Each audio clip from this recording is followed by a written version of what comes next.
E aí, Samela, toda vez que a gente dá uma entrevista, as pessoas perguntam a respeito da, mas por que que isso acontece? Por que que o câncer se desenvolve, etc. Eu costumo falar que são, e aí já vou, obviamente, te passar a pergunta, eu costumo falar que sim, isso é basicamente uma tríade, né? Que é hábitos e vícios que a gente acabou de falar, Uhum. e às vezes substituição de vício, como você bem falou, não fumo mais. Mas sim, você fuma o vape, por Uhum. exemplo, você está o tempo inteiro com cigarro eletrônico, né? Uhum.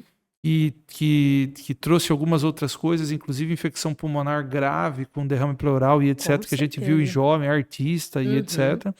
Hábitos e vícios que a gente falou bem. Depois eu queria só abrir uma janela para você falar de alimentação. Com certeza. Mas fora hábitos e vícios, existe o fator hereditário e genético. E Sim. talvez uma outra situação que seja interessante a gente falar também é essa história do que mudou na nossa vida na parte emocional e psicológica, né? Sim. Que eu penso que esses são os três principais fatores.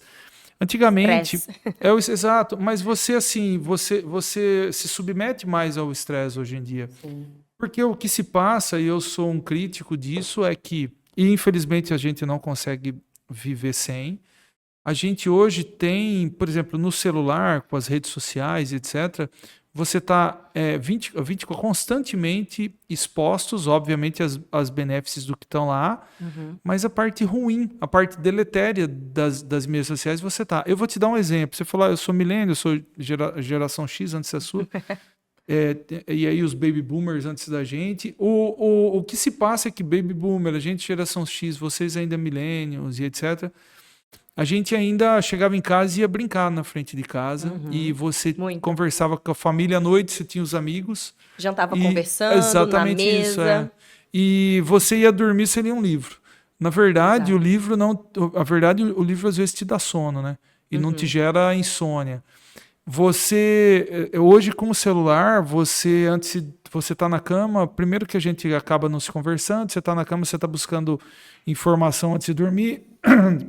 Perdão, às vezes você vê uma coisa que te estressa e se você ficar rodando Impressionado com vídeo, aquilo. se você ficar rodando vídeo, O tempo obviamente todo. você vai gerar uma ansiedade que vai te tirar o sono. Uhum. Então, eu E vira uma imagino, cascata, né? Cascada, eu imagino que esses estressores que a gente conseguia se livrar de alguma maneira, ir no jogar bola, fazer alguma coisa, estão muito mais presentes na sua Sim, vida hoje, porque né? essa questão da gente jogar bola, brincar, deixava a gente mais ativo. É, Então, nossas células já tinham uma é. qualidade maior, né? Isso é muito importante, porque embora no momento a gente ainda não tenha estudos confirmatórios que correlacionem, é uma coisa atual. Mas é nova, exatamente. Exatamente, é uma coisa nova. Então, a gente vai ver, na É. verdade, isso comprovado em estudos futuramente. Mas o que que a gente já sabe? Que esse tempo que a gente perde nas redes sociais, né, com coisas muito rápidas, as pessoas perdem a paciência para coisas Superficialidade.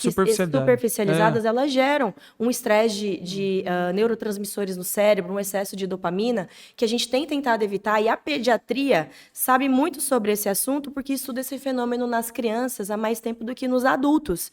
E pede para evitar ao máximo, né? Total até os 2 anos e depois o mínimo possível. E quando recomenda algumas coisas que liberam pouca dopamina, porque isso vai ter um efeito maléfico, né?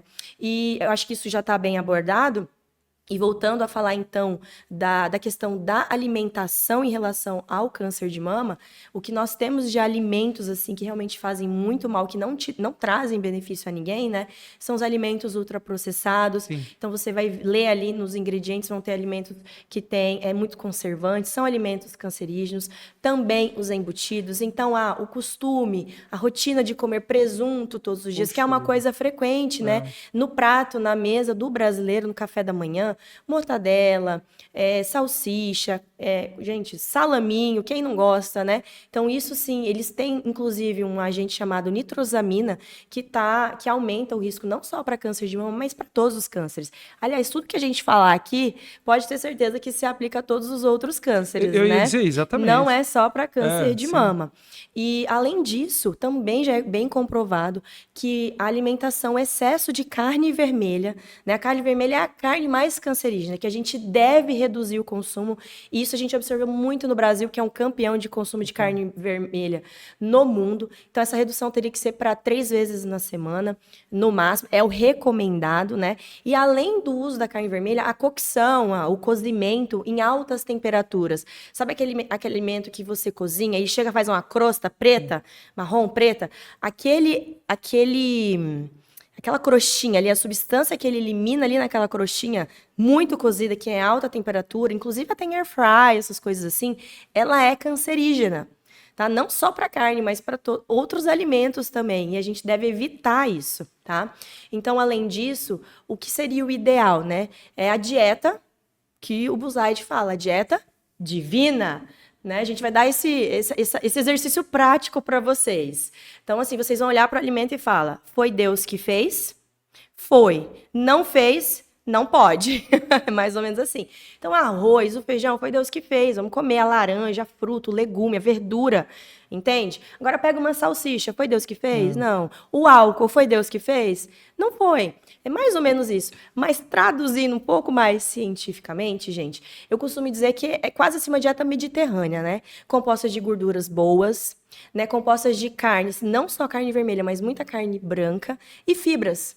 E o que vai ser isso? É pratão de legume e verdura no almoço e na janta. Com carne, você vai distribuir sementes ali, o feijão, o arroz, né?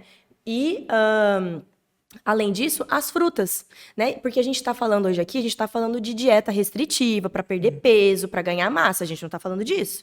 A gente está falando de alimentação que não aumenta o risco para câncer.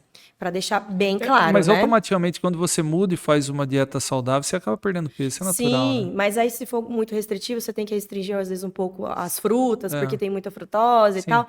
Mas em outro contexto, gente, é melhor você, por exemplo, tomar um suco de laranja do que tomar uma Coca-Cola zero, que vai ter tanto aditivo ali que faz mal para a tua saúde, que o que isso significa? Que caloria não é só a informação que preza, é o componente nutricional, completo daquele alimento.